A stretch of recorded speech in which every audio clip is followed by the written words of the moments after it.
Welcome to veranda race YouTube channel. இன்றைக்கி நம்ம இங்கிலீஷில் எரர் ஸ்பாட்டிங் செக்ஷன் பார்க்க போகிறோம்.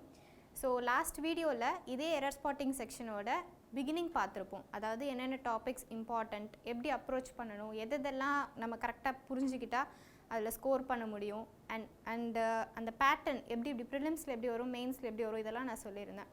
ஸோ லாஸ்ட் வீடியோ படி பார்த்தீங்கன்னா என்னென்ன டாபிக்ஸ் இம்பார்ட்டன்னா parts of speech, subject verb agreement and tenses. Parts of ஸ்பீச்சில் எது ரொம்ப இம்பார்ட்டன்ட்னு சொல்லியிருந்தேன்னா nouns, adverbs and adjectives.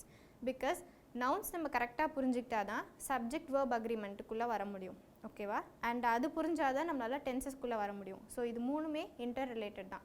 So இது மூணு ரொம்ப இம்பார்ட்டன்ட்னு சொல்லியிருந்தேன். ஸோ அதை பற்றி நம்ம இன்டெப்த்தாக வேற ஒரு வீடியோவில் பார்க்கலாம். இப்போ கொஷின்ஸ்குள்ளே போகலாம். First question. People who identifies as Republican are united by cultural issues rather than narrowly political ones. இதில் சப்ஜெக்ட் எதை பற்றி நம்ம பேச போகிறோமோ அதுதான் சப்ஜெக்ட்னு நான் சொல்லியிருந்தேன்னா, இதில் சப்ஜெக்ட் என்னென்னா பீப்புள். யூஸ்வலாக சப்ஜெக்டுன்றது ஸ்டார்டிங் ஆஃப் த சென்டென்ஸ்லேயும் வரும், மிடில் ஆஃப் த சென்டென்ஸ்லேயும் வரும், டிபெண்ட்ஸ். அதாவது ஒரு சென்டென்ஸே நமக்கு ரெண்டு கிளாஸாக பிரியும் போது சப்ஜெக்ட் ஒரு ஃபஸ்ட்டு கிளாஸில் வேறு ஒரு விஷயத்தை பற்றி பேசுவோம், அண்ட் செகண்ட் கிளாஸில் வேறு ஒரு விஷயத்தை பற்றி பேசுவோம். ஸோ ஸ்டார்டிங்கில் வர்றது தான் சப்ஜெக்ட் அப்படின்னு நம்மளால் எதுலையுமே கன்க்ளூட் பண்ண முடியாது. சிம்பிளாக சொல்லணும்னா எதை பற்றி பேச போகிறோமோ அதுதான் சப்ஜெக்ட், ஓகேவா? ஸோ இந்த இடத்துல ஸ்டார்டிங் என்ன வந்திருக்கு, பீப்புள். ஸோ அதை பற்றி தான் பேச போகிறோம், அதனால் இங்கே அதுதான் subject. People who identifies as Republican are united by cultural issues. நம்ம நார்மலாக என்னென்ன பார்ப்போம், நவுன் பார்ப்போம். நவுனுக்கு ஏற்ற வேர்ப். ஸோ பீப்புள் ஆர், இது ப்ளூரல், ஆரில் தான் இருக்குது, அதனால் இது கரெக்டு தான். ஸோ நெக்ஸ்ட்டு பார்க்கணுன்னா ஹூ ஐடென்டிஃபைஸ். இந்த இடத்துல சப்ஜெக்ட் வேர்ப் அக்ரிமெண்ட் கான்செப்ட் வருதா? ஸோ ஹூன்றது இந்த இடத்துல என்னது, ப்ரொனவுன். ப்ரொனவுனில் இந்த ஹூவில் என்னென்னலாம் வரும் அப்படின்னு பார்த்தீங்கன்னா ஹூ, ஹூஸ் அண்ட் ஹூம். இது மூணும் எங்கெங்கே யூஸ் பண்ணுன்றது நமக்கு தெரியணும், ஓகே? ஸோ ப்ரொனவுனில் சப்ஜெக்டிவ் ஃபார்ம் அண்ட் அப்ஜெக்டிவ் ஃபார்ம்னு ரெண்டு விஷயம் இருக்குது. ஸோ இதை பற்றி நம்ம இன்டெப்த்தாக பேசலாம். இந்த இடத்துல சப்ஜெக்டிவ் ஃபார்ம் இவங்கள தான் நம்ம திரும்ப ரெஃபர் பண்ணுறோம். ஸோ சப்ஜெக்டிவ் அண்ட் பொசசிவ் ஃபார்ம்னு ஒன்று இருக்குது. ஸோ அது இந்த இடத்துல வரல, அதை நம்ம வேறு இடத்துல பார்க்கலாம். ஹூ ஐடென்டிஃபைஸ், நான் இந்த பீப்புளை பற்றி தான் திரும்ப பேசுகிறேன். ஸோ பீப்புளுன்றது ப்ளூரல். ஸோ வேர்ப் எந்த ஃபார்மில் இருக்கணும்னா it should agree with the plural subject. Who identify, identify as republican அப்படின்னு தான் வரணும், ஓகேவா? ஸோ இந்த இடத்துல சில பேர் வந்து எப்படி கன்ஃபியூஸ் பண்ணிப்பாங்கன்னா people who are identified as அப்படின்லாம் வரும்னு சொல்லியிருக்காங்க, ஓகேவா? ஸோ ஏதோ ஒன்று நமக்கு எரர் எந்த இடத்துல இருக்குது அப்படின்றத பார்த்த உடனே ஐடென்டிஃபை பண்ண முடியுதா அப்படின்னு நம்ம ஃபஸ்ட்டு செக் பண்ணோம். ஸோ எரர் ஸ்பாட்டிங்கில் பிகினிங் ஸ்டேஜ் வந்து அதுதான். என்ன எரர்னு தெரியலனா கூட எந்த பார்ட்டில் எரர் இருக்குது அப்படின்னு தெரிஞ்சால் போதும். ரீப்ளேஸ்மெண்ட் கூட அடுத்த ஸ்டெப் தான். ஸோ இதில் தான் எரர் இருக்குது அப்படின்னு நம்ம கண்டுபிடிக்க தெரிஞ்சாலே அது வந்து நம்ம ஃபஸ்ட் ஸ்டெப் கிளியர் பண்ண மாதிரி, ஓகேவா? ஸோ மோஸ்ட்லி அதுதான் நமக்கு கேட்பாங்க. ரீப்ளேஸ்மெண்ட்டுன்றது மெயின்ஸில் கொஞ்சம் இன்டெப்த்தாக வரும். அது நம்ம கான்செப்ட்ஸ்லாம் கிளியர் ஆனதுக்கப்புறம் த்ரூ ப்ராக்டிஸில் தான் வரும். ஸோ இதுதான் நமக்கு பிகினிங் ஸ்டெப். இந்த பார்ட்டில் எரர் இருக்குது அப்படின்னு நம்ம கண்டுபிடிச்சிட்டோமா அது போதும், ஓகேவா? ஸோ இதில் இன்னொரு விஷயம், இஷ்யூஸ் ரேதர் தேன் அப்படின்னு ஒரு கான்செப்ட் இருக்குது. ரேதர்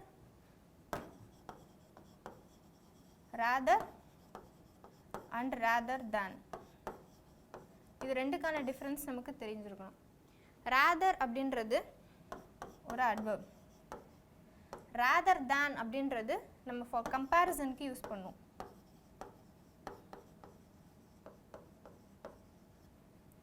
ஓகேவா? இப்போது நான் ரேதருக்கு ஒரு எக்ஸாம்பிள் சொல்கிறேன். The teacher is rather kind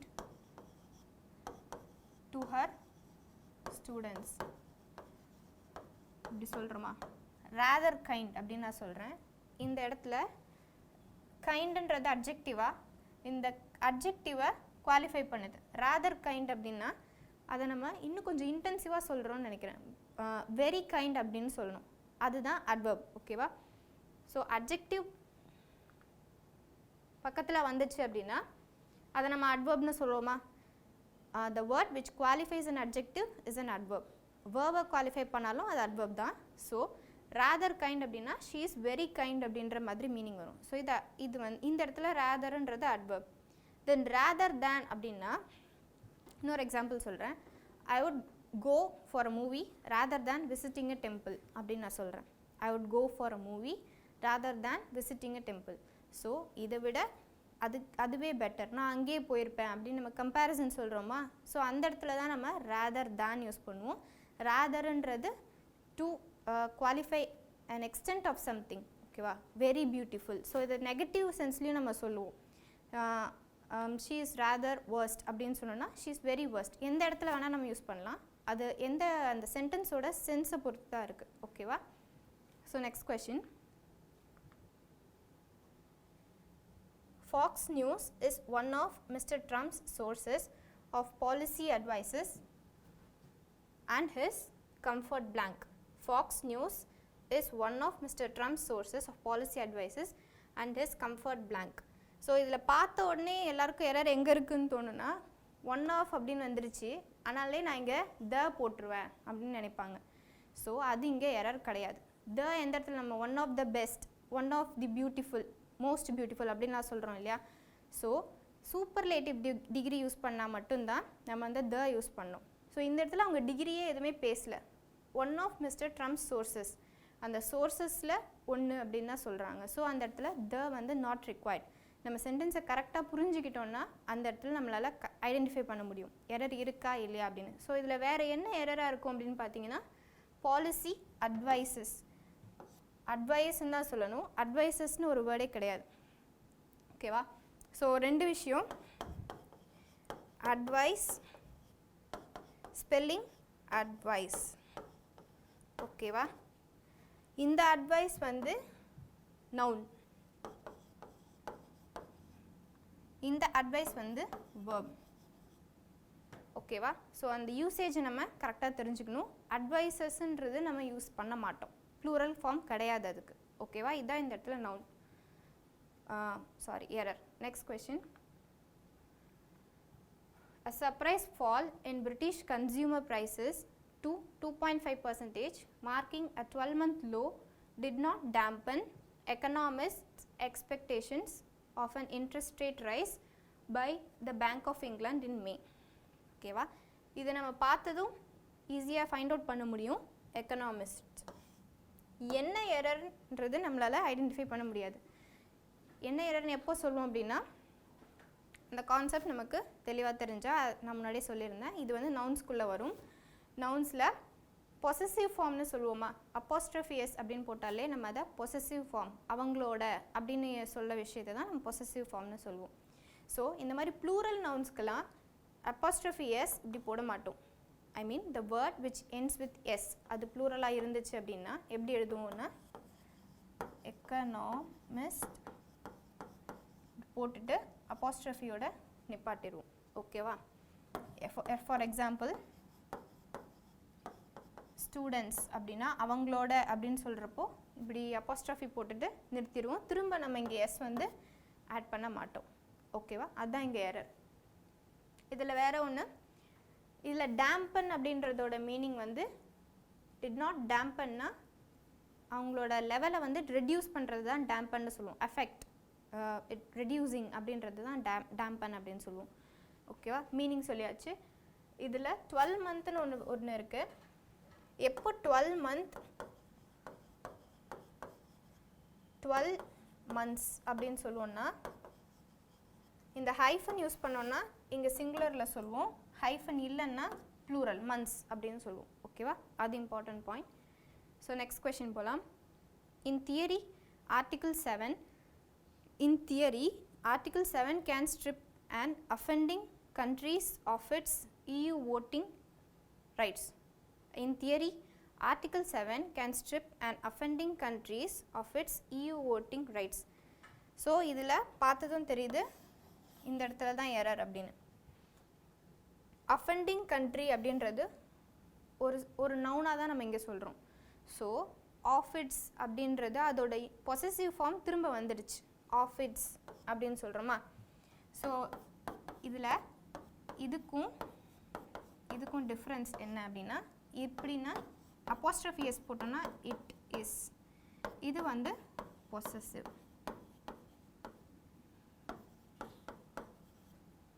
ஓகேவா? இப்படினா it is, இது வந்து possessive, அவங்களோட அப்படின்ற மாதிரி. It's அப்படின்னு சொல்கிறோமா, of an offending country of its.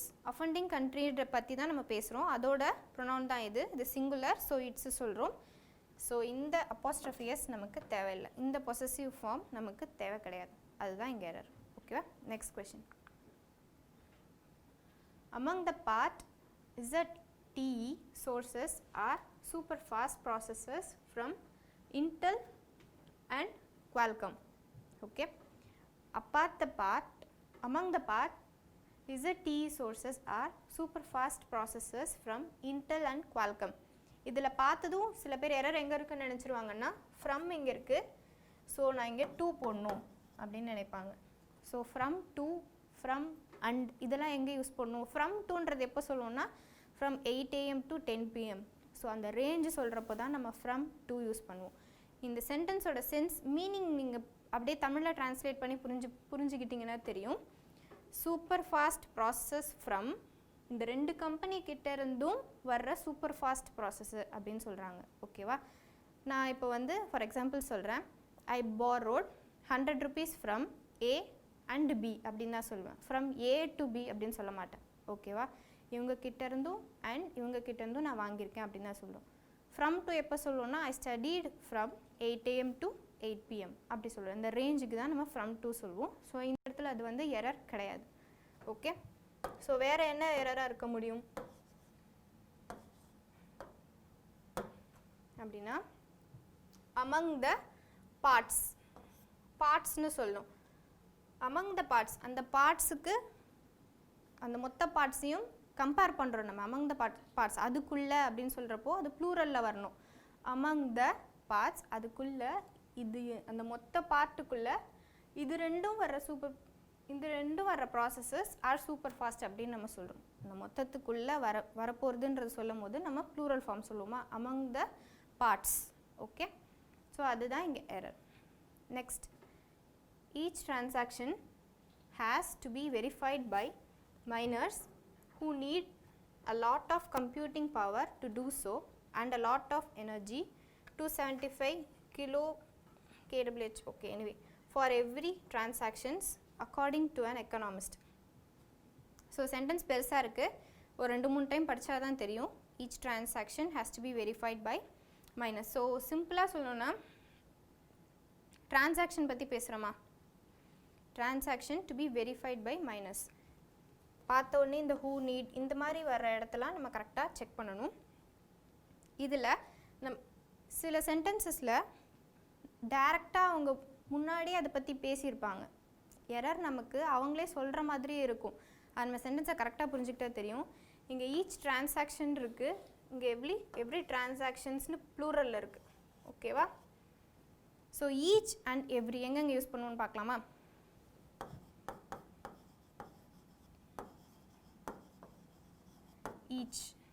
each of the students, eachன்றது எப்பயுமே followed by singular noun and every is also followed by a singular noun. eachன்றது ஒவ்வொரு குரூப்பையும் நம்ம இண்டிவிஜுவலாக கன்சிடர் பண்ணுறப்போ each யூஸ் பண்ணுவோம். அதாவது எம்பசைஸ் பண்ணுறதுக்காக each of the students, நான் ஒவ்வொருத்தரையும் நான் as a இண்டிவிஜுவலாக நான் வந்து எம்பசைஸ் பண்ணி சொல்கிறேன், அப்போ நான் வந்து each சொல்கிறேன். எவ்ரின்றது as a குரூப்பாக அந்த ஹோலாக அதில் உள்ள மொத்த பேரையும் நான் அப்படியே சொல்கிறேன், அப்போ நம்ம எவ்ரி யூஸ் பண்ணுவோம்.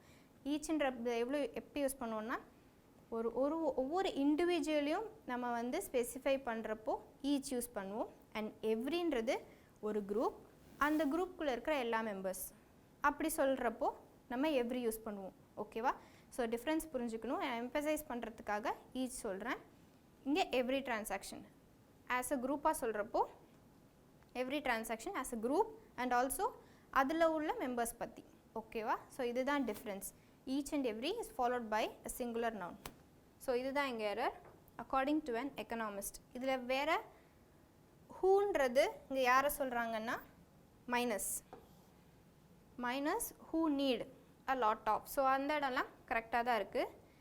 Each transaction. ஓகே, ஸோ முன்னாடி நம்ம பார்த்த கான்செப்ட்ஸை விட இப்போ கொஞ்சம் இன்டெப்த்தாக அதை விட ரிலேட்டடாக என்னென்னலாம் வரலாம் அப்படின்ற மாதிரி பார்த்துருக்கோம். ஓகேவா? இதில் மோஸ்ட்டாக நம்ம பார்த்த விஷயங்கள் வந்து பொசசிவ் கேஸ் நிறைய பார்த்துருக்கோம், எந்தெந்த இடத்துல யூஸ் பண்ணணும், and each every rather than இதோட டிஃப்ரென்ஸ். ஸோ இதை பற்றி மோஸ்ட்லி இன்டெப்த் கான்செப்ட்ஸ்லாம் வர வீடியோவில் பார்க்கலாம். ஸோ தேங்க்ஸ் ஃபார் வாட்சிங். ஃபாரின்ல படிச்சாதான் பெரிய ஆளாக முடியும்னு இல்லை, நம்ம ஒரு வெராண்டாவில் படித்தாலே போதும். வெராண்டா ரேஸ் வங்கி மற்றும் அரசு தேர்வுகளுக்கான ஆன்லைன் பயிற்சி.